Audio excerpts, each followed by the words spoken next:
We welcome you back. It is another episode of Inside Boxing Live. It's Dan Canobio and the champ, Chris Algieri, presented by PPV.com. On December 6th, we have a triple header, a championship triple header, featuring Lamont Roach versus Pitbull Cruz, Oshaki Foster versus Stephen Fulton. Janibek makes his stateside debut. I just made that up. He could have fought here in the U.S. as far as I know. Definitely has. He has? Yes. Okay. Janibek makes his debut in front of my eyes. I've never seen him fight before, going up against Arizona Lara for the middleweight title, which has some Terrence Crawford implications. You could stream the whole thing on ppv.com. No subscriptions. Not locking you into a year. Not asking you to pay a ridiculous sum of money.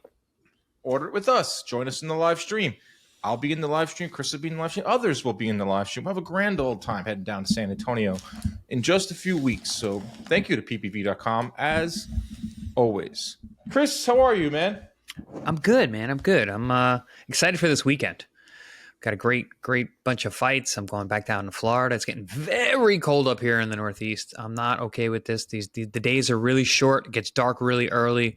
And I'm cold, man. It's cold up here. My blood is not ready for this cold weather. You got to get up early when it gets dark this early, and I'm up at 5 every day. I'm up at 5 every day. It doesn't matter. The days are just too short. Plus, I'm on set all day making movies, so it's always dark. You never know what time it is. There's no real. I haven't seen sunlight during the week. I don't even know what that means. Last episode, you read a text of mine. About getting going with the podcast, and I thought, maybe we'll make this a segment where I read text that Chris sends me. No context to this text. No guys. context texting between Dan and Chris. I love it. And I will not let you know what he meant. A vapid wasteland of talentless losers who never touch grass or ass. No context. Take that what you will. Leave a comment down below if you think you know what Chris was talking about there. I text Dan like I'm writing philosophy, apparently. I love that one. Modern day philosopher. I was at my local coffee shop. That text came through. Let out a very, very hearty laugh. Out loud? A proper LOL? Proper nice. LOL. As I was getting ready for this episode. A very big episode, guys. Ring 4 is here. I think it's the best offering that Saudi and Ring Magazine have put forth. It is a quadruple header of main event worthy fights, title fights. We're going to see Abdullah Mason versus Sam Noakes, Bam Rodriguez, Puma Martinez. We're going to see Devin Haney versus Brian Norman, and we're going to see David Benavidez, Anthony Yarde. What we're going to do for you today is we are going to give you some storylines. We're going to give you the last 5 opponents, some stats, some betting lines, Chris's take, predictions, and the plan is to go about 10 minutes on each fight. Do you think we can keep that going, Chris? Do you think we can do that? No. Not optimistic. Or else we'll be here all night. It's probably going to be a long one. We tend to drag things out. We tend to, I say, hey, it's going to be a short one this episode. Never happens. We have an interview. We can go shorter. Hour 5. But you do agree that this is I am so charged up. Those episodes where you run to the microphone. And this is one of them because this is the event of the year, I think. So when you said that this is the best that Riyadh has put on, I was ready to attack you over that because that's a bold statement. I'm like, man, there's been some really great cards, but I think you're right. I really think you're right in terms of competitiveness. I think that this is the best card that has been put together in the very recent memory of Riyadh season and these fantastic Saudi cards. So yeah, I can't even push back, Dan. No, yeah, there was Beterbiev, Bivol had a great card. Great card. Through 4 or 5 fights weren't that good. They didn't live up to it though. Best card on paper because as we know as a fight fan, we are always sold a bill of goods, and then it always ends up being a clinker. Like, hey, look at this card; it's so shiny and bright. Step inside of it, everything falls apart. The transmission's broken, door falls off. Boxing fans are used to lemons. Let's hope it's not a lemon. I can't see how it could be. I can't see how exactly. It could be. I don't. Let's start it off. Which I don't know if this is the right order, but this is the order that we're going with. Abdullah Mason versus Sam Noakes. This is for the vacant WBO lightweight title. Abdullah Mason, arguably one of the best prospects in boxing a few years ago is now no longer a contender, is now a title contender. And with a win, Mason would become the youngest champion in all of boxing by almost 2 years, eclipsing Xander Zayas, who is the current champion at 154. In addition to the win, Chris, I think Mason wins this fight. He arrives in a very, very big way. When you have a strap on you, you're now the hunted, as you know, as a former champ. And there are some big unifications. There are some big names at lightweight. This is now the coronation of Abdullah Mason, should he win this fight. But Noakes is a tough operator. Yeah, Noakes is good. I don't know a ton about him. I've done watched a few of his fights. Yes, watched a few of his fights. I've looked at, obviously his record and looking past the numbers. He's fought some tough guys. He's fought some scrappy guys. He can punch, which is always interesting when you have someone like Abdullah Mason, because he is so young and I wouldn't say he's untested, because he has fought really solid guys on the way up. He's had a really, really rough upbringing in terms of what you said, a prospect going into contender status, going into title challenger status. He has been down. We saw that a couple fights ago. He responded like a champion. He got up and went right back to work with the same tools that got him in trouble. And then his next fight, I was very impressed, made the adjustments necessary, was just keeping that hand up, that right hand up as he throws that rear uppercut, which is one of his best weapons. So this is an interesting fight. It's just really hard for me to go against Abdullah Mason, because I just think he is that good. I really do think he is the future and one of the best young prospects, future champions, probably for a long time out there. And I just saw a quote of his that he said, after Saturday, I am going to be ruling the lightweights for a long time. Wow. I have a hard argument. I have a hard time arguing that. Well, I don't want to jump too far ahead here, but is he going to stay at lightweight? I could see him at the way he's built. Yeah. 154, 160. He's Agreed. only 21 years old.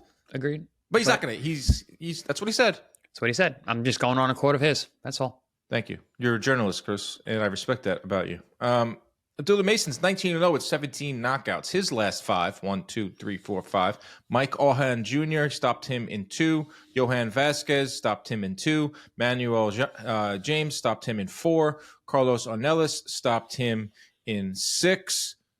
The Vasquez fight was the fight where Mason went down twice in the first round. Yep. Got that chin touched. And then he had a 5th round stoppage, over Jeremiah Nakatiya, who has seen better days, but is a name nonetheless. Now he takes on Sam Noakes. And Sam Noakes, 23-1.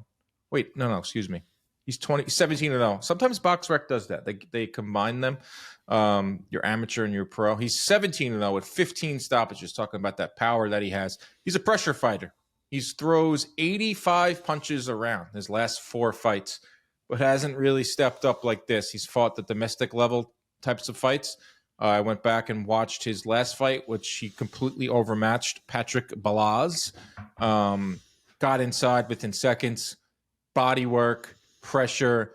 A fan-friendly fighter. I'll give him that. Ryan Walsh, who has fought pretty much everybody and never been stopped. He went the distance with Ryan Walsh last year, December of last year, about a year ago.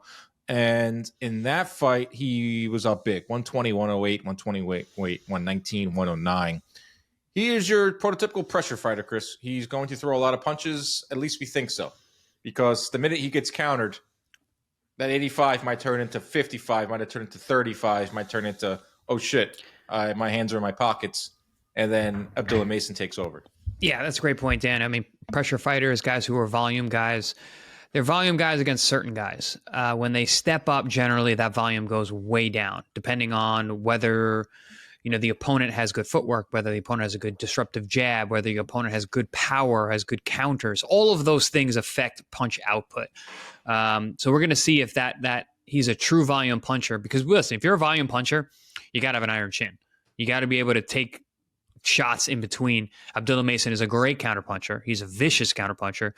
He's a good puncher at 35. He's big for the weight, long, rangy, finds those holes in a guy's offense. And I don't know, someone who keeps his hands as busy as Noakes in offense means they're not going to be home for defense. Just allows a lot of opportunities for Abdullah Mason to find home with that big power. Obviously, he's never. I don't know if he's been down or not, but Noakes is a durable guy, and he's coming to win, as they say. But Mason's just might be a little too strong. Talk about some of the champs at 135, a division that has been one of the best in boxing for years, but is in somewhat of a transition with Tank. Who knows what's going on with Tank? I expect him. I mean, they have to strip him soon. I mean, I don't know what's going on there. Shakur, his next fight is going to be at 140. And then we have Murataya versus Andy Cruz, which has just been announced for the first month of 2026, which is an outstanding fight. So if Abdullah wants that smoke, I'm not trying to get too far ahead here, but those are the other champs at 135. Obviously, this is a division that Lomachenko gave up some belts, and we've seen some. Tank has held hostage a belt for a while. Shakur's had a few. So we'll see with Mason. As for the odds, brought to you by DraftKings, Noakes is a plus 260 underdog. Mason minus 350. Not huge. Pretty close here on the according to Vegas, over under set at 9.5. Abdullah by decision plus money at plus 225. If you think Noakes is durable, that could be a play for you. Mason by stoppage, which has just been the case throughout his entire career, bulldozing guys, minus 105. Decent value there. How about a little, let's see, with a little late stoppage. You know I love that, 7 through 12. Plus 210 for Abdullah Mason. So pretty close odds. And that's mostly because I think the odds makers are still a little hesitant on what exactly Abdullah Mason is. Yeah, and I think they should be. 21 years old, hasn't been tested at world-class level, has fought very tough journeymen, really tough journeymen. The guys, you look past the numbers and you're like, ooh, that guy's tough. He's been on some other guys' records. I've seen him, and they performed well. But he's been down. And once that happens, that changes a lot of people's views. Again, he responded well. I took it as a positive, but listen, he's been down twice in the same fight against the same guy. But regardless, there's going to be that, and he's fighting a puncher. So there might be some value in that upset. What are the odds on a Sam Noakes KO? Sam Noakes KO. Let's see here. Noakes by stoppage. Noakes by KO is plus 1,000. That's like a clean knockout. Noakes, that's just a clean knockout. Okay. I never bet that. Noakes by any form of stoppage, whether it's TKO or KO, is plus 400. That's big huge money. It's not huge, but that's good money. That's good. Plus 400. Right, good. Because Noakes is he's a very solid fighter. We just don't know enough. We don't really know a lot about him, and I think the odds are letting us. We're seeing that from these odds. I'm looking at some of the stats here. Noakes lands 7 jabs around, which is a really good number. Lightweight average is 4, especially for a guy who knocks people out. That is good. Right. Lands 21 punches around. The average in the weight class is 16. Mason is just, he just lights up the stat sheet. 48% of his total punches. Lands 44% of his jabs, 50% of his power shots. He's insane. This guy, I get excited when I see Abdullah Mason do interviews, when I see him fight. Mm-hmm. As someone that is heavily invested in the sport, it's literally our lives. Like, we need stars, and Abdullah Mason could be that next guy. He has all the makings, and I've been around him and his family. They're wonderful people. They are fully dedicated to Abdullah and his dream, and his title chase and his supremacy, because they're a unit, man. It's very, very impressive to watch them operate. So he's the kind of guy who's really hard to not root for. Like we have to be, he said, we're journalists and we're media and we have to be unbiased, but guess what? We're still biased. I'm not a journalist. Yeah. I mean, yeah, but we're still, we're media. I was going to journalism school and I was like, you did not go to school for any kind of academic pursuit. Let's be honest here, I got my degree from New York Institute of Technology, Go Bears, after many stops. But I did originally go to West Virginia for journalism. How'd that go? Tell everyone how that went, Dan. Where, West Virginia? Yeah. Renowned party school, guys. renowned It party ate me school. up. It ate me up, and I did get onto the newspaper right away, there was like 200 kids applying for the Daily Athenaeum, which is the top newspaper, school newspaper. 200 kids applying. I got it, bro. That's how good I was. I got it. I was interviewing Bob Huggins and all the And look where you are West now. Virginia players. Look where you are now. Look where I am. I got my own wall here. I don't even know where I was going with this. I have something here called Chris's take. Final word on this fight. Yeah, just like I said earlier. I think a guy like Noakes, who has not seen the likes of an Abdullah Mason and may never see the likes of Abdullah Mason, as far as I'm concerned, with his volume punching, there's going to just be so many openings for Abdullah to find those counter shots with the big power. I'm going Abdullah Mason by KO or knockout or stoppage in one way or another. And it's just because I think so highly of Abdullah Mason. I think Sam Noakes is going to be there. And as you said, he's there to win, which I think plays more into what I'm saying about Abdullah Mason. I think Abdullah Mason he's primed and ready, and this is his moment. I'm going with Abdullah Mason by unanimous decision. Just a hunch. I believe that I think people are sleeping on Noakes a little bit. I think Mason is going to be feeling the pressure teeny bit.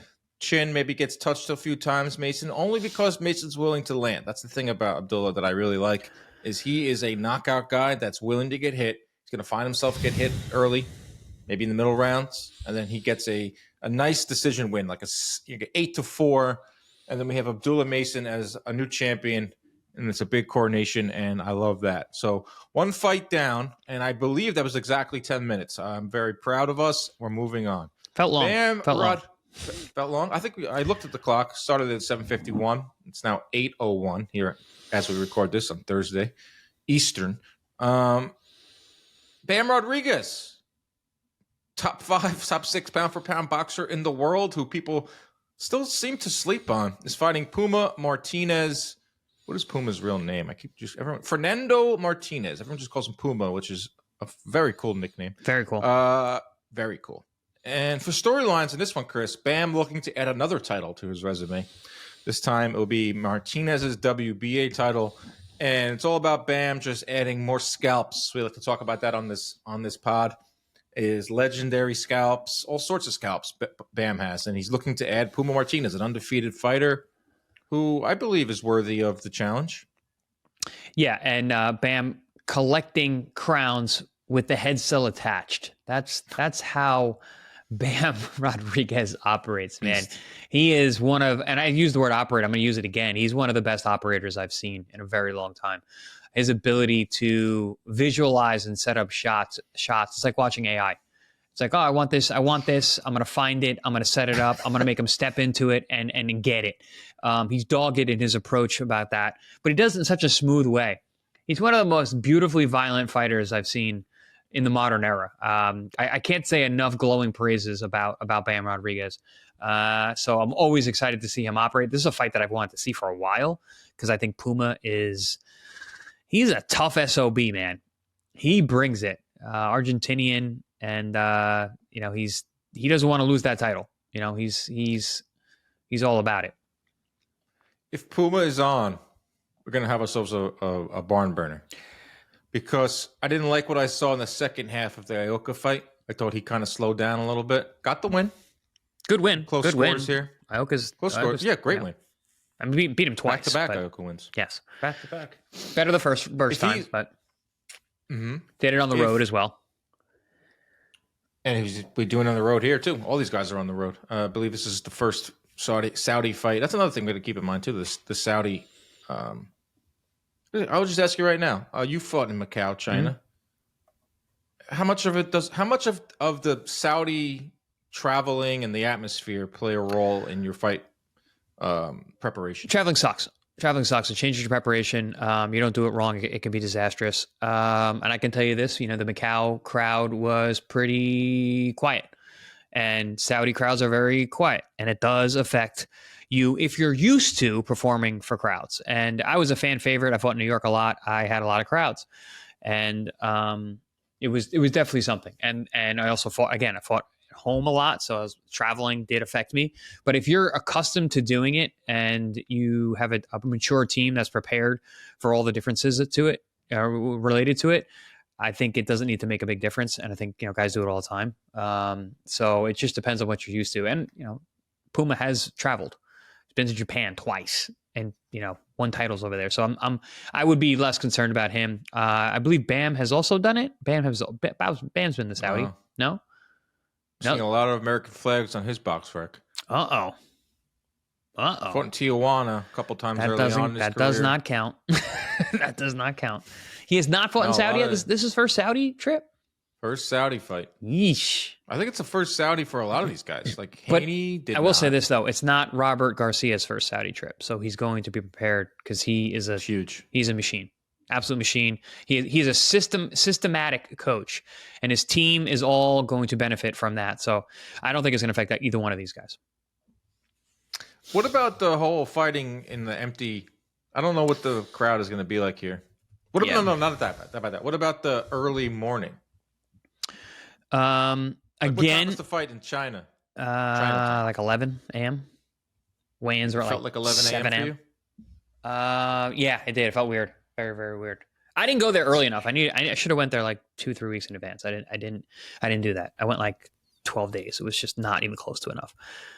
Yeah, that was a mistake. I had an immature team at the time too, so we didn't know that. But I think only that's just like you were making good money, but it's like the funds, man. Like. Yeah. A month in China, that's pricey. Yes, very. And you got to bring sparring partners or find them or whatever. And there's no sparring partners in Macau, so we'd have to bring people in, and then you don't trust people, and then what if they headbutt? There's a lot of things that go wrong. So suddenly you got to fly these guys out and put them up for 2 weeks, and that's a whole other cost. So many advantages and variables in this sport. I think Benavidez has been out there for a solid 3 or 4 weeks. Smart, very smart. Back to this fight. Obviously, Bam can add another belt, can add another accolade to an already ridiculous career that has seen him beat the likes of Carlos Cuadras, Sorung Vasai, Israel Gonzalez, Sonny Edwards, Juan Francisco Estrada. It's ridiculous. That's a ridiculous run of guys. Ridiculous. You kept going. I'm just like, good God. It's just, 25 years old, is on this card, and maybe it's because of the size. Doesn't have the biggest personality. Interesting guy. Doesn't have the biggest personality. It's kind of getting lost in the sauce here that we have probably the most well-rounded fighter on the entire card is on this card, and we're just not. I'm going to start posting some Bam content. I've been having fun going into our archives and posting interviews I've done with a lot of these guys, and I've never interviewed Bam. Actually, I have, but not like Mini Mike, but I have some other stuff, but. Yeah, this is all about Bam at 115, potentially moving up. He's talked about wanting to fight Inoue. I think he's on that trajectory. I don't know about an Inoue fight per se. We're really jumping ahead here, but they're floating things like that out there because he's just dominating. He's beating these guys in such spectacular fashion, highlight reel knockouts, and it's just poetry watching him fight. He is like an artist there. It's one of my favorite things to watch is that guy's feet, and just like you're totally right with the AI. It's like you literally type in like a video game, like do this, and this, and then he goes in the ring and he's doing it against top talent. He's underrated somehow. Yes, and it's true. I agree. You said poetry, and I always said Roman Gonzalez is like watching a symphony of violence, and I think that. We can hang that on Bam as well. He is that good. He is that pretty to watch. It is that fun. And also he's fun. He's fun to watch too. Like what's he going to do next? And he takes on the toughest guys. He talks like a fighter is supposed to talk. He fights like a fighter is supposed to fight.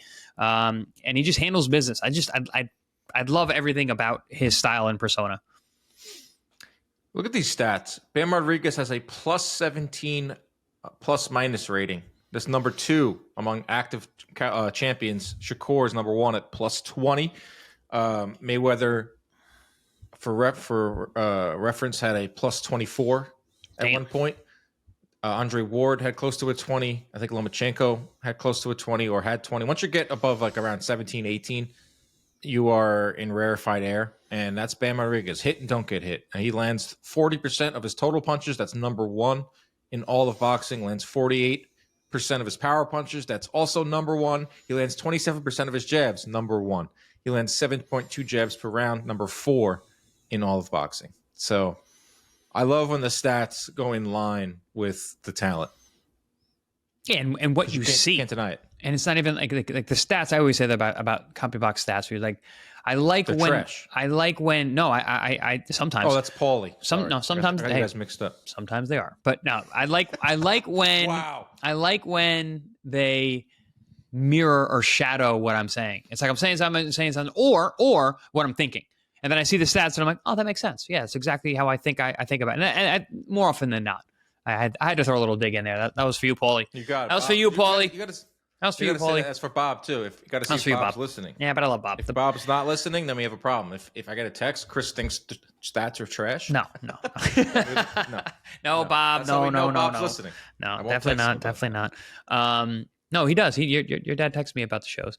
Good. No, I that's the thing about CompuBox when you or stats in general. When you see the stats and you're like, you can see in your mind's eye, you're like, yep.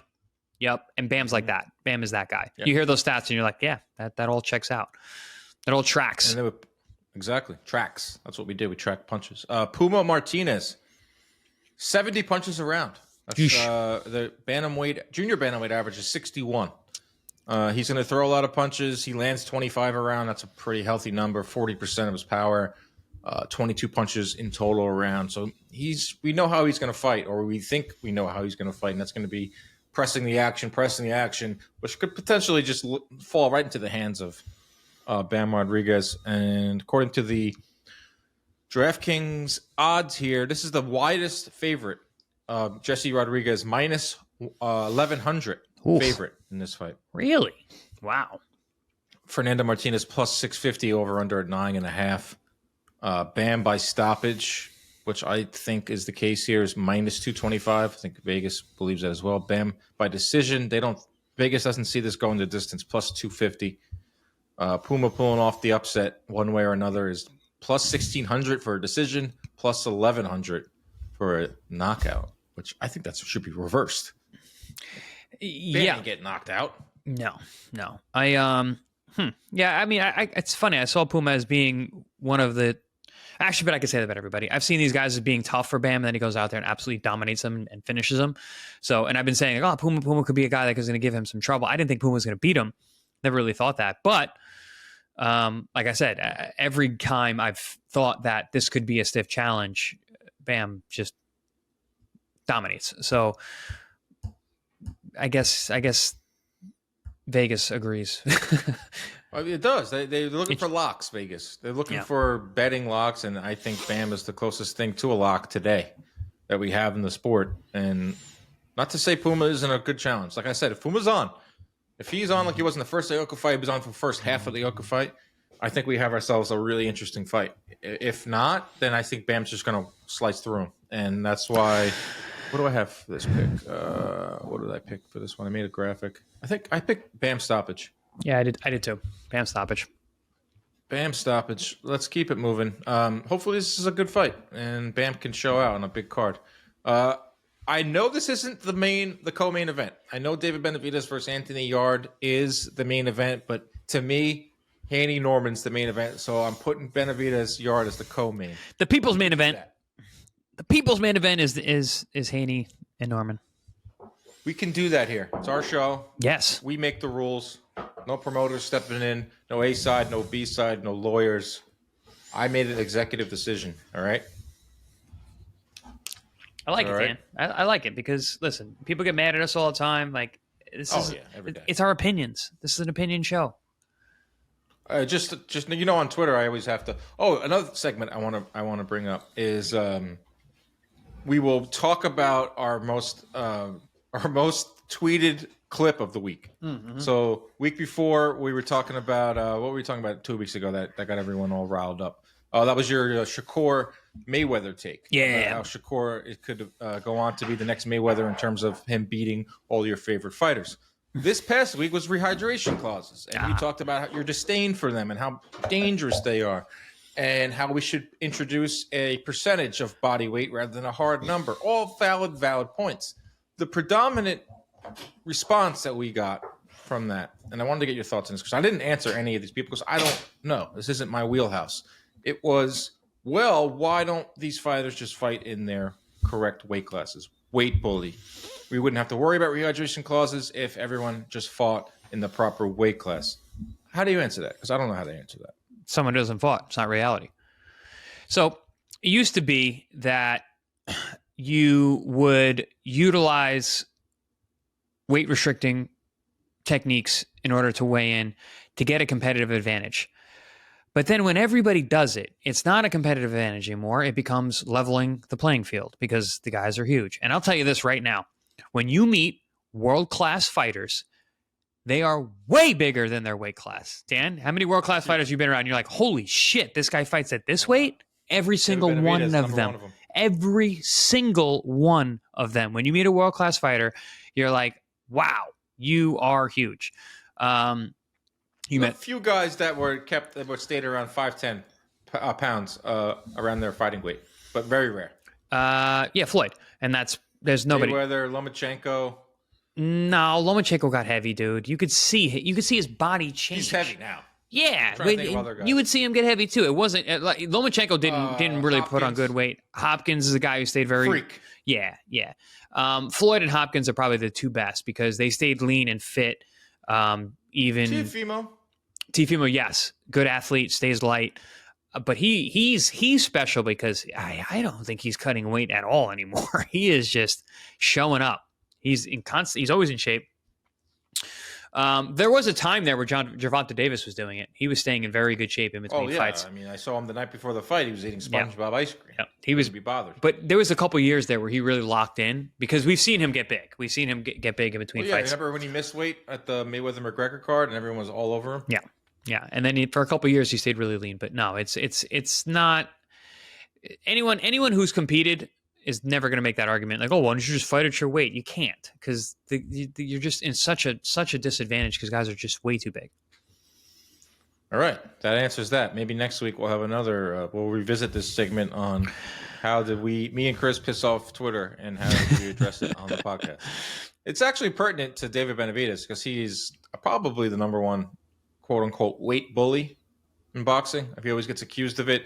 I posted a video before the Vodzik fight of David talking about all the investments he's made over his career, whether it's real estate, sparring partners, jewelry, and all the comments are like, look how sucked in he is. Look at my man struggling.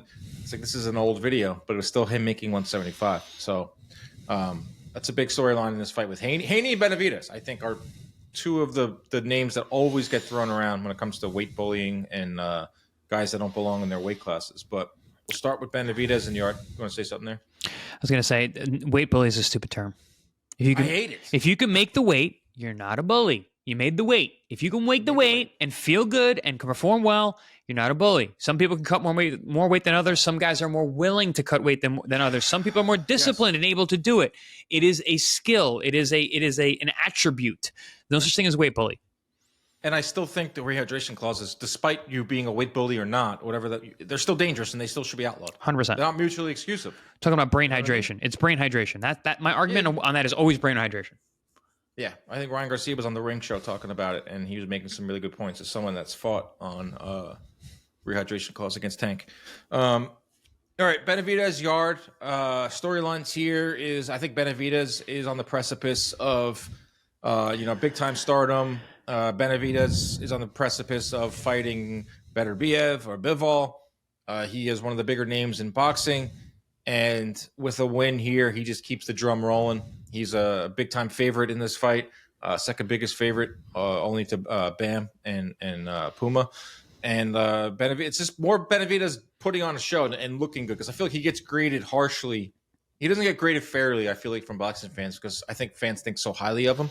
So when he beat Vodzik, it was like, he didn't look that good. And meanwhile, Vodzik is a former champ, and it was his first fight at 175 for Benavidez. And I just think he's under a microscope, Benavidez. And with him, it's like, how do you win? And he's got to win spectacularly, despite him not really being a knockout puncher, even though he is the Mexican monster. Yeah, he's going to have to go out there and dominate. But he's got a really tough task in front of him. Anthony Yarde he's one of my favorite Brits, probably my favorite Brit. I mean, he's so exciting, so fun to watch. Of all time? No. Current crop. I thought it was Elton John. Anthony Yarde makes fun fights. The guy is willing to go bombs away, go out on the shield. He's got great power. He's super explosive. He's confident. I like everything about him. Like the way he carries himself, like the way he fights. I like his willingness to engage. There is no fear in that man's heart. He goes for it, and he's trying to win at all times. So I think this is going to be a great fight. You've got the volume puncher and fast-handed David Benavidez, who's also got the height and size. And Anthony Yarde, man, who's just super tough, super durable, super explosive, and just the will of iron. I love this fight. I like that. I love this fight. And it can go a lot of ways, but I think it's going to be fun any of the ways that it goes. Yeah, when I say that I have Haney and Norman as the main event, no disrespect to both these guys, because I think they put that in play. I think they're smart. Riyadh and Ring, as much as they get criticized, and I think we have given them their fair share of criticism and support, they do listen and they do make adjustments. I think they have some skepticism when it comes to putting Devin Haney in the main event. So this is almost like insurance. It's like Benavidez will fulfill the stat sheet. Benavidez will throw a shit ton of punches and give us what I think should be a spectacular win here. So we'll put him in the main event, even though Haney and Norman are stealing all the shine. But going over to our guy Yarde here, his 3 losses is a crazy stat. Yarde's 3 losses are the only 3 losses on the entire main card. 193. I saw that. Wild. And his 3 losses are quality tip top, like amazing losses. I mean, the Lyndon Arthur one, no, but Sergey and Beterbiev, forget it. And at the time of the stoppage for Beterbiev, one judge had him up, and 2 judges had him up, unless I'm reading this wrong. Close fight. So was the Kovalev fight. Kovalev's fight was close too. Didn't he take the Kovalev fight on short notice? I don't know, but he came guns blazing early, and Kovalev had to use his jab all night to win. No, Kovalev went on to fight Canelo after that. Kovalev fought Canelo quickly. Right after that, yes. Yarde took the freaking starch out of Kovalev. Yes. Yep. If you want to pick apart resumes, which everyone loves to do, you want to pick apart Canelo going up to 175 and beating Kovalev.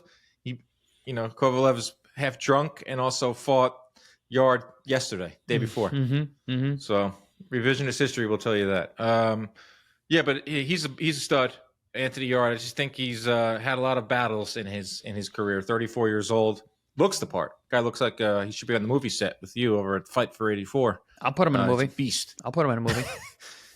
You're a casting director now? I'm a talent manager. Let's go. I'll sign him. Be on the casting couch. I'll sign him. Pause. Yep. He's got 4 straight wins. Lyndon Arthur, Ralphs Vikans, Marco Nikolic, Jorge Silva. That was the 2023 loss to Beterbiev. With Yarde, it's like such a stop and go career. Like at one point, it was highly regarded, but has these losses, and I feel like should have always been fighting top quality. And apparently, they said this fight took like 5 minutes to make, whereas they called up Benavidez. The Benavidez team called up Yarde's, and Yarde was like, "Yeah, we're in." And it was just like seamless, and that doesn't surprise me at all, right? I told you how much I like this guy. Like just everything. I really like the cut of this guy's jib. I like the way Anthony Yarde operates. I like everything. I like the way this guy responds. I like the way this guy acts. I like the way this guy fights. It's why it's my favorite Brit. Favorite Brit other than Elton John?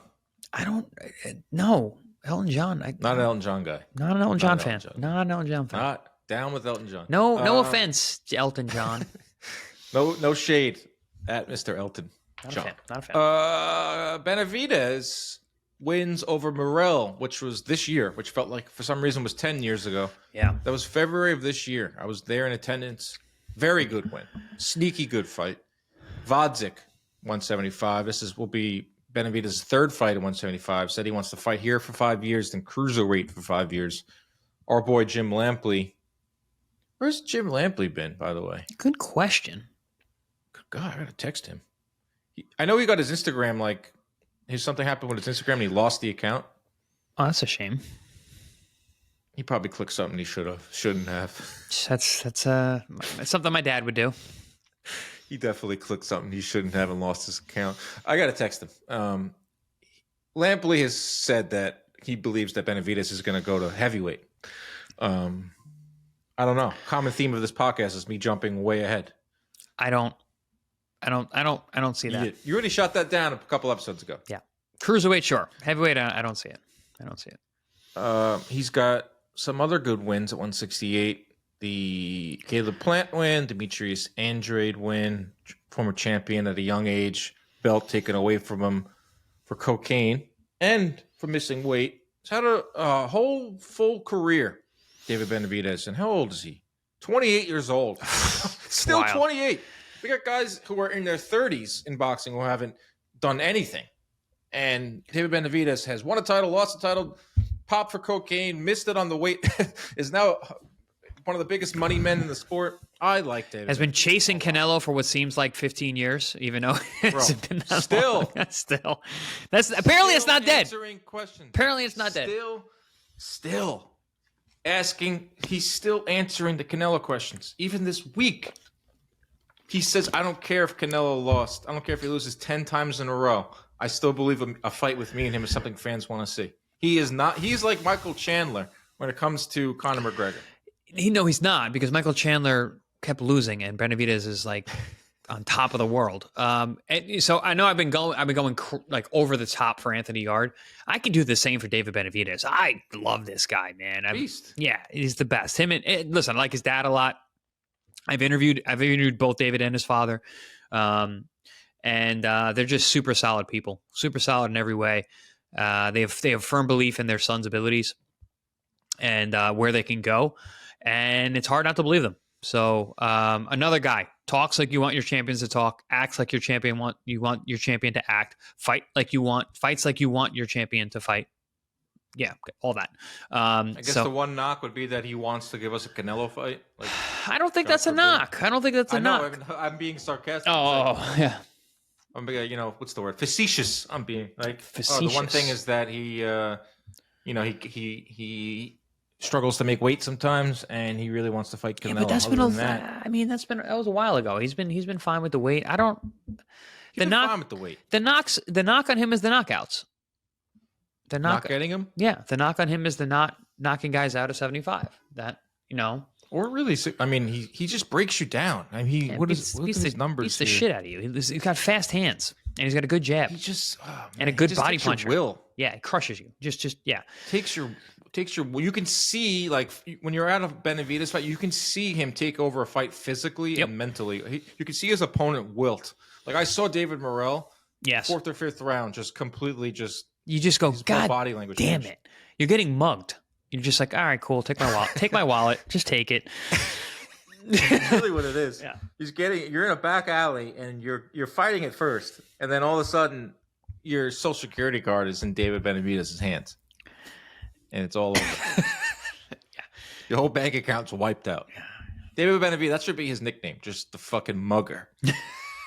David, better than the mugger. Better than Mexican Monster. Yeah, I don't love Tyson that. Gave him the nickname. I don't love that name, but I don't think Benavidez even likes it. I think Tyson gave him the name, and he's like, "Oh shit!" Tyson gives you a nickname, you have to keep it. Yeah, that's true. Right? I think I believe. I mean, Michael Buffer gave me my nickname. I don't love it, but the Fighting Collegian. Yeah, it was horrible. Fighting Collegian, but it's Michael Buffer. What am I gonna do? I got a good story about it. He didn't cook there. The kids say he cooked there. Yeah, I didn't cook there. Buffer, he didn't cook there. He undercooked. That's all right. You win some, you lose some. Maybe Benavidez will change his nickname, like Mayweather changed his. Yes, and change his entire everything. Next time I see Benavidez, I'm gonna ask him, hey, what do you think about changing your nickname to the fucking mugger? The fucking mugger. That's a good one. And he's like, what is it? How? What does that mean? I'm like, when you're fighting these guys, you're basically just in an alley, just mugging them. Dan, you know why you're special?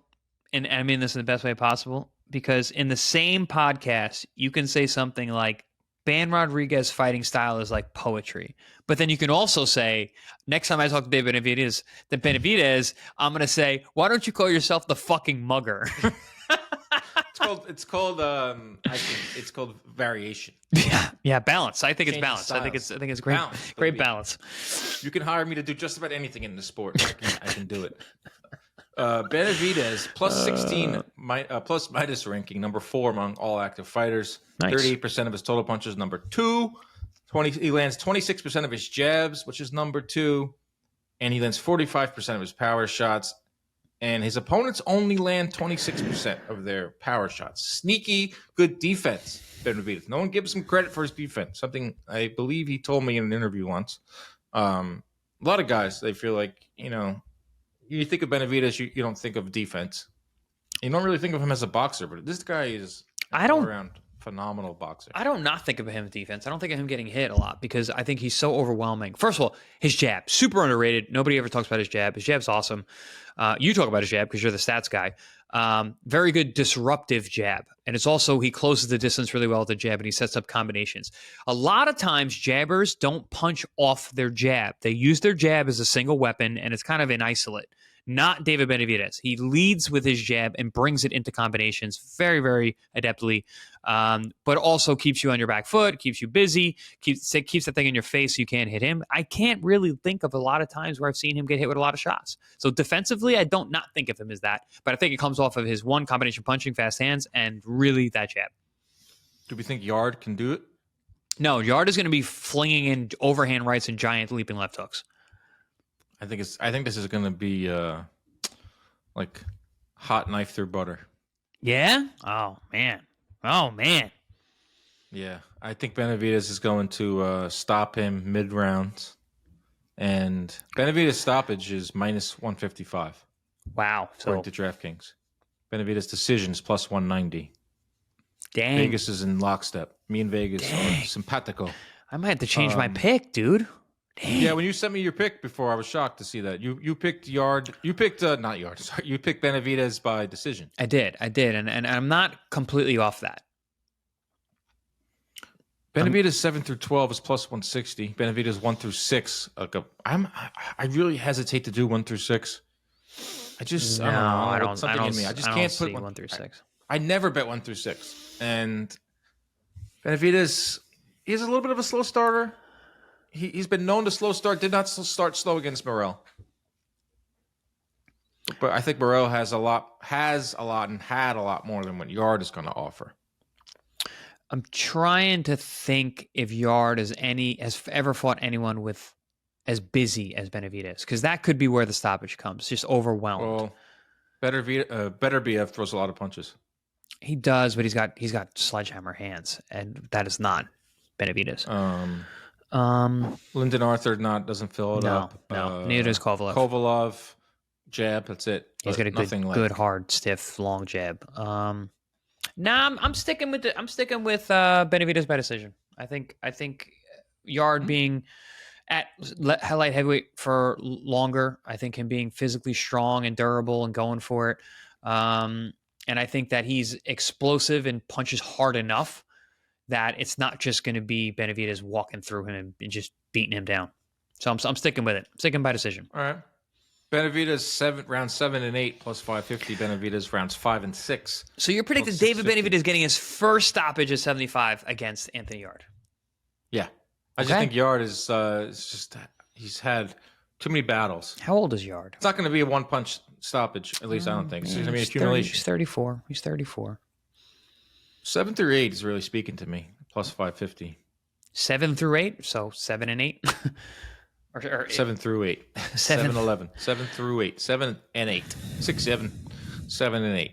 Plus 550. I got to get my DraftKings account restored. I put a big bet in on the Spurs to win the NBA championship. To win a lot of money. And DraftKings was like, "Whoa, you never bet this much. We're locking your account," which is good because they don't want fraud. They don't want to make sure that it's not. They want to make sure it's me. So it's a little side story. Yeah, the Spurs to win it all, like plus 4,000. Dan, should I send you a hotline number? This one, you're scaring me with this talk. Future bet. Future bets are interesting. They're like a stock. My friend, me and my friend. That's one way to look at it. It's not. No, it really is, bro. It's a stock because you can cash out. the cash out game. If you put up enough money on the front end, and I don't think the Spurs are going to win it all, but they have the number one player, one of the best players in basketball, Wembanyama. And if they're like a top 4 seed in the NBA playoffs, me and my buddy can cash out and make several $1,000s. Cool. I'm sure everyone listening wants to hear about this because I know I'm enthused. Future bets, baby. Future bets. All right, we're moving on to the people's main event. Brian Norman, Devin Haney. Devin Haney and Brian Norman. How we Norman's the champ, so we should go with Norman's name first, right? He's the WBO welterweight champion here. Brian Norman, Devin Haney. I love this fight. I am so excited for this fight. I think it's going to be an intriguing fight stylistically. I think the ramifications are going to be huge. Potential face of boxing, potential massive unifications at 147, potential end of Devin Haney and the birth of Brian Norman. Everyone looking at this fight, everyone analyzing this fight. People are analyzing the body language of Devin Haney at the press conference. I have almost 200 replies to Devin Haney bouncing up and down in the face of Brian Norman. We have body language experts. A fight that, when it was announced, Brian Norman was going to knock the block off of Devin Haney, especially how Haney looked against Jose Ramirez. Then as the months went on, Devin Haney's going to outbox Brian Norman because Brian Norman really hasn't beaten anyone. And then, I would say the last 2 weeks, Chris, completely reversed. You know why? Because Brian Norman has been doing some funny interviews, has been sunning him in interviews, and has been coming off really well with the press. You should never gauge a fight like that. You should never. Brian Norman can do an interview, therefore he's gonna outbox Devin Haney. Is that what you're trying to tell me? I literally had guys on set asking me, they're like, I like this Brian Norman guy. Like, I think he's gonna win. Like, literally, I like him too. And I said, well, why? Have you ever seen him fight? No, never seen him fight. I don't know. I just saw some videos like the way he talks. Literally, that's verbatim. I like the way he talks. Well, Chris, you got to never saw him fight. As a boxing lifers like we are, if someone comes up to you and asks about Brian Norman, you have to just be like, yes. Yeah, you're talking boxing? Great. Yes. You're wrong. You're very wrong. Yes. But like, I didn't say that. I was just like, good. Watch the fight. It's gonna be a good one. I didn't want to. I'm not chopping down people's dreams of getting into the sport just because they don't know what their ass from their elbow. Well, you have to be kind. You have to be gentle. Always have to be kind. Come fans. to boxing, please. Yes. Everyone is welcome. Yes. Everyone is welcome. We embrace you. Come to boxing with open arms. Come to boxing. You'll be sad and sick over it. You'll be depressed. Poor. Super poor. You lose all your money, whether it's from ordering fights or betting on fights, gambling, because that's just stupid. Being completely upset with how it ends. Where should we go here? Let's look at Brian Norman here. He's 28-0. He's got 22 knockouts. He's age 24. Burst onto the scene with these highlight reel knockouts, picking up a vacant. Was it vacant? I don't know. Picking up a title along the way. At I feel like when he won the title at 147, we just weren't giving a lot of attention to Norman because the division was just dormant. He was not a big name. He isn't what he is now. And then he has the win over Jin Sasaki, which Taylor made. Yeah, Top Rank and Norman played that perfectly. They turned down the whole boots thing and they go to Japan. They knock out this guy who's Taylor made. He becomes the puncher. He becomes scary. He becomes the boogeyman. Despite him struggling. What's the fight that you said you were calling a Top Rank and he was struggling? Boca Chica. Yes. Had a lot of trouble in the Boca Chica fight. And it was what made Top Rank be like, we've been building this guy for a long time. I mean, he built himself. Don't get me wrong. There was a lot of self building, the old fashioned way, grassroots building up. But he fought the who's who of journeymen along the way, and he signed with Top Rank and was just underwhelming. Tim Bradley was giving him a lot of heat. His father and Tim were literally coming to blows at press conferences whenever they were around each other. What Bradley is completely went off the deep end. I've not talked to Tim in a bit. Haven't really been seeing his stuff. He's not really big on social. Rank hiatus real hard. I mean, listen, he's a Top Rank baby. Like he's been a baby of Top Rank for so long. Bob created his career. Right. Never left. But super loyal guy. His takes are getting steamy. Yeah. What's the latest take? I haven't like he says he's been on the anti-Haney train for a while, but he had one with Paulie. It was going about Paulie fighting in bare knuckle. Told him to get a woman, get a tenderoni. He said tenderoni. That's funny. That's not that. I think that's great. Out loud. I was laughing out loud. That's what I always said about Bradley. I said even when he's coming on the show, I said you are like Charles Barkley. You will say anything. You're not afraid. So him going at it with Norman's dad, I do remember that now that you brought it up. It's like he'll do that. Well, so he gets the Boca Chica fight and didn't look good in that fight. And it was kind of like Top Rank kind of threw their hands up and they're like, all right, let's put him against our other undefeated guy who they were really pushing, Giovanni Santillan. And he goes out there and destroys him like we had never seen. I mean, incredible display. The confidence, the power, the combination punching, you name it. He had everything that night. And he's just been on an absolute tear since then. It was one of those situations where Top Rank looked around and was like, where the hell has this guy been? Okay, cool. We'll push him now because it's really worked out. And now he's stepping into a huge lucrative fight with Devin Haney. Okay, so the Boca Chica fight, which you were on the call for and he struggled, go back and watch it. Wasn't that long ago, guys. No. It was March of last year. Yep. So that's why I have a lot of pause when it comes to Brian Norman. Like, yeah, a guy can put on an interview, and Jin Sasaki, he has knockout power. Yes. I am not saying he doesn't. And as we know with knockout punchers, is a lot of stuff happens before the knockout. Proper footwork, maybe a jab. Obviously, usually a jab follows a right hand follows a jab or a left hand. A lot has to happen right before you knock out a guy like Brian Norman does. I'm not saying he doesn't have the capabilities of outboxing a Devin Haney or just presenting something other than a thunderous knockout punch. But I can't help but think about the Boca Chica performances. I can't help think about some of the other performances as well. And that kind of leads me to think that, like, Haney should be able to pull this off. And if Haney is switched on, and that's the whole thing in this fight, it's such an intriguing fight, and you could talk about it to blue in the face because it's literally has everything. I'm just that my number one thing as we're talking about Brian Norman is, what is Brian Norman? Who is Brian Norman? We don't know yet. Is he more closer to the Boca Chica, or is he closer to this thunderous power puncher that we saw against Sasaki? Well, put it this way also. 2 years ago, he's fighting 8-rounders. Never been 12. Crazy.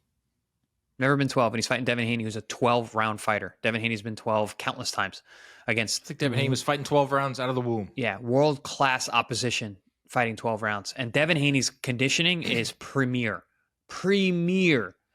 So you got to keep that in mind as well. Yes, the Boca Chica fight was not that long ago. Yes, he was fighting 8-rounders not that long ago. No, he has never fought 12 rounds. Yeah, I didn't even kind of realize that he was fighting 8-rounders so recently as 2023. And Haney has been in there with countless champs. I know you can go and pick apart resumes as well, but Haney has fought on all comers. And we talk about Benavidez under a microscope. Good Lord. Devin Haney, I believe, is the number one lightning rod in all of boxing. I mean, everyone has an opinion on this guy. Everyone has an opinion on his dad. The Ryan Garcia fight just put everything into the forefront. Getting knocked down numerous times, suing Ryan Garcia, getting the loss expunged off of his record.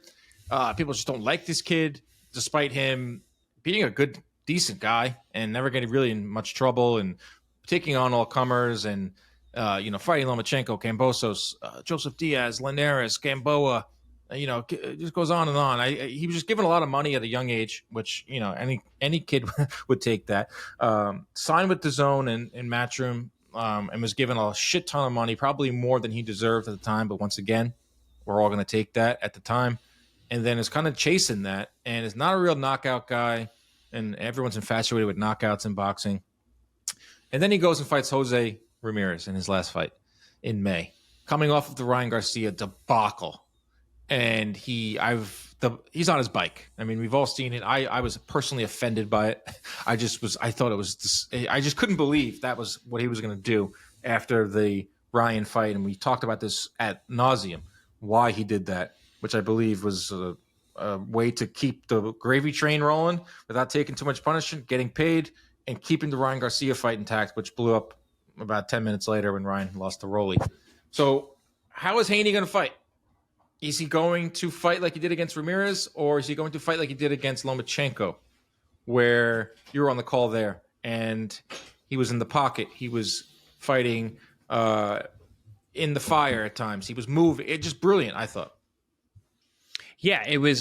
He fought aggressively. He fought on the inside. He fought on the outside. He used his physical size, used his physicality, which you've never really seen him do. He did have a substantial size advantage on Lomachenko. They fought at 135. Devin was a huge 35-pounder. Lomachenko, not really a 35-pounder. But listen, you use what you got. And he did that night. And I kind of look at that against the Ramirez fight as well. You use what you got. You know, you got feet, you got speed, you got an older champion. The guy can punch. He didn't want to take any risks that night. It was one of those, get the win tonight, look good next time. Well, guess what? It's next time. So he's going to have to go out there and utilize a combination of good lateral movement, a good sharp jab, combination punching, elite conditioning, and he's going to have to get physical at times. He's got to be careful when he's on the inside because that left hook of Brian Norman is legit like a spring-loaded bomb, and that's a punch that obviously he has trouble with from the Ryan Garcia fight. And he's also been hurt before by Linares, another much smaller guy, but Linares has very good hand speed. But I think Brian Norman actually has underrated hand speed because he has such good timing. So again, he's going to have to use some kind of combination of what we saw of really all of his best wins to be successful here. I always think of the Regis Prograis fight, who Regis may have already been shot at the time of that fight, but regardless, it was still very impressive for him to completely dominate a puncher who needs to be set with the jab. Guess what? Brian Norman, you can kind of put him into that a little bit. He's a puncher who needs to be set to launch that power, and he's very good at guys who stand in front of him, but Devin's not going to stand in front of him. So it's going to be a battle of real estate in this fight. Who can get the other guy to fight their fight? Brian Norman's going to need Devin to stand still.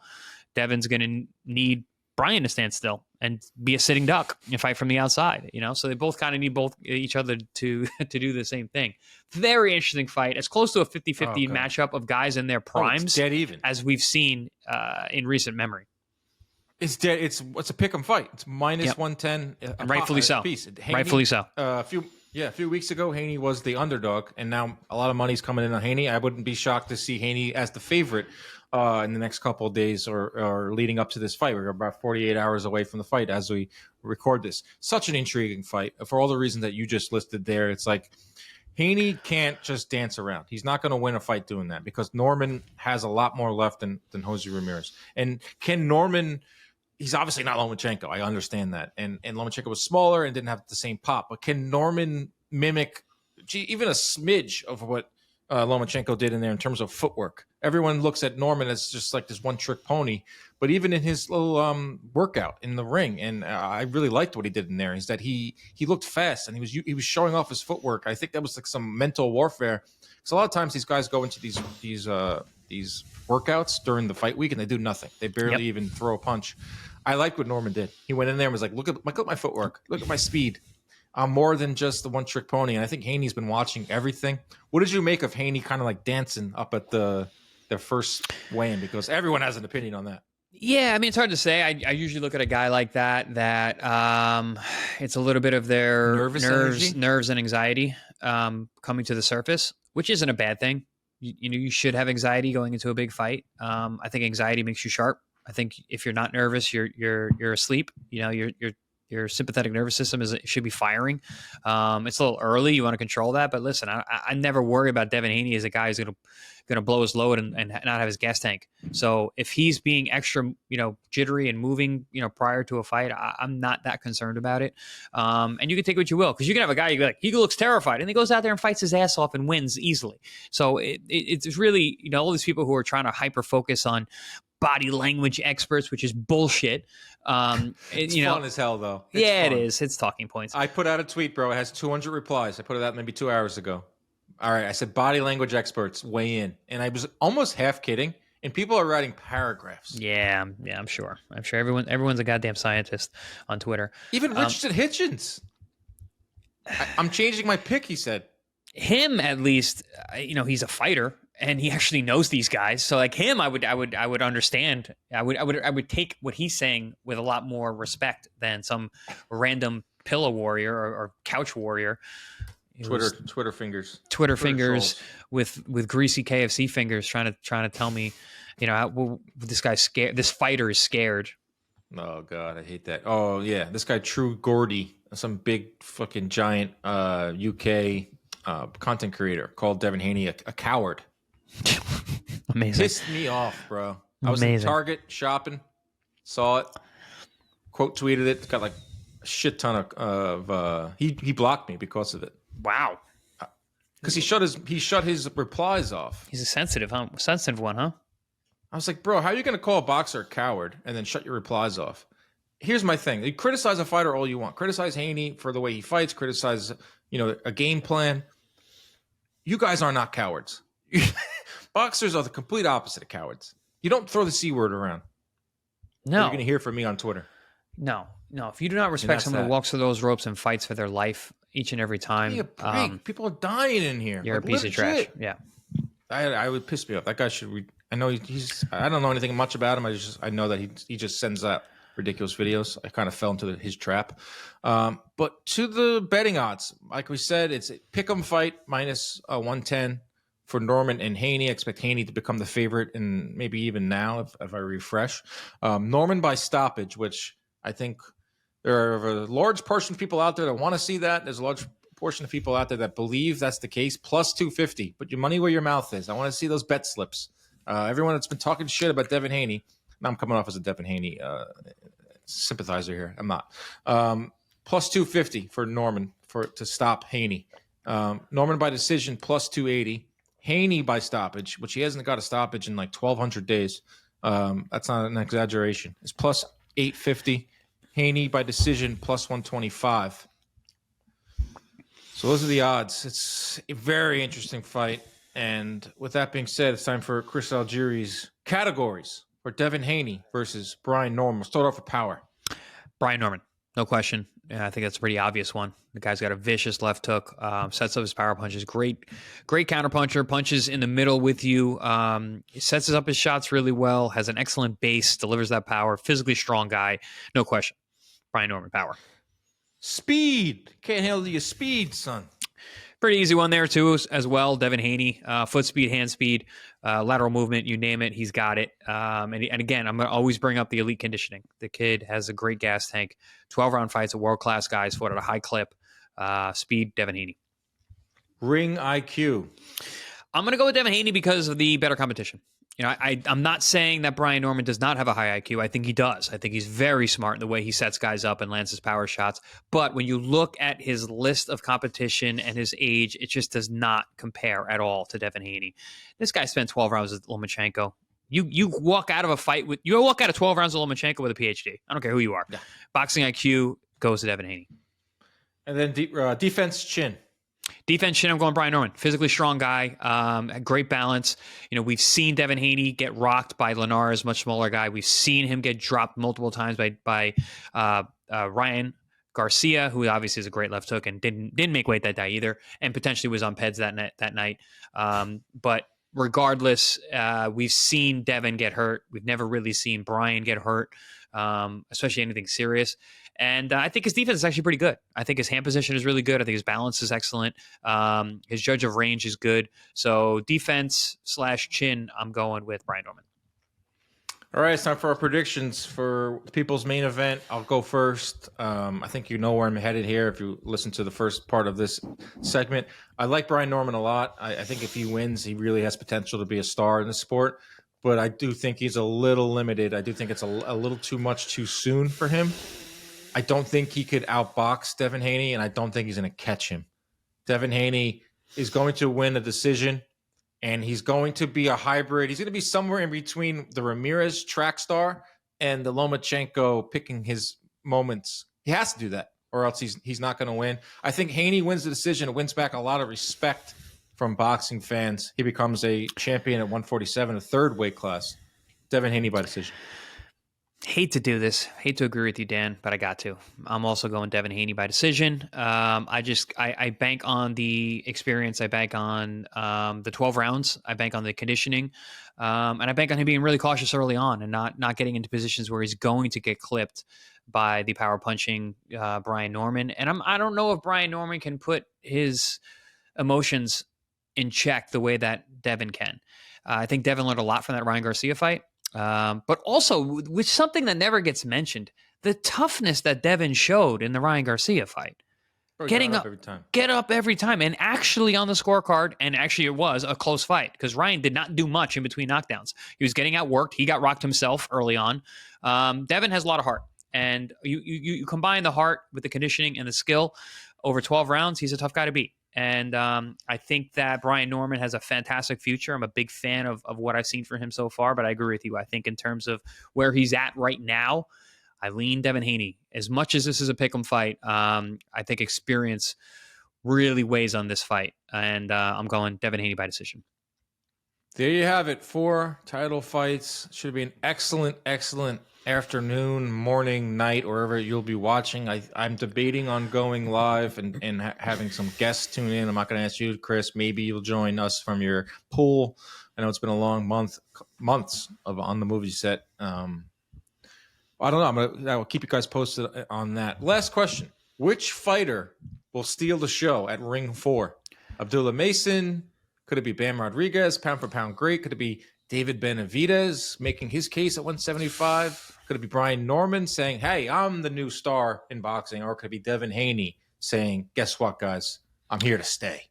I mean, all of them had the potential to do that. But based on my picks, I think it's Abdullah Mason.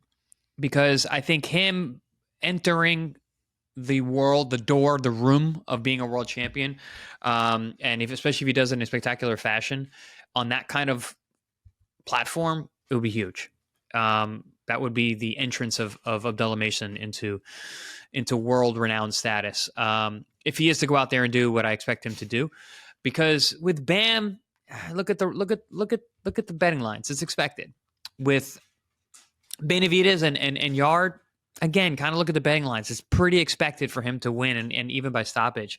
And with Devin Haney and Brian, it's such a good pick'em fight. Like either guy who wins, you're like, yeah, that's awesome. But like, cool. I mean, it might have been able to go the other way. You know, like this is the close fight, and it's these guys are taking real risks. But I think Abdullah is going to be the most surprising and be able to steal the show. Yeah, I do agree with you there. I think Abdullah, if he gets a spectacular knockout and becomes a world champion, people are going to go crazy. But the Haney Norman, either way, however this fight ends, is going to be nuts. Twitter is going to be insane. Boxing world is a lot of ramifications. Like I said, Haney wins. Ryan Garcia rematch if Ryan beats Barrios, which apparently is on February 21st.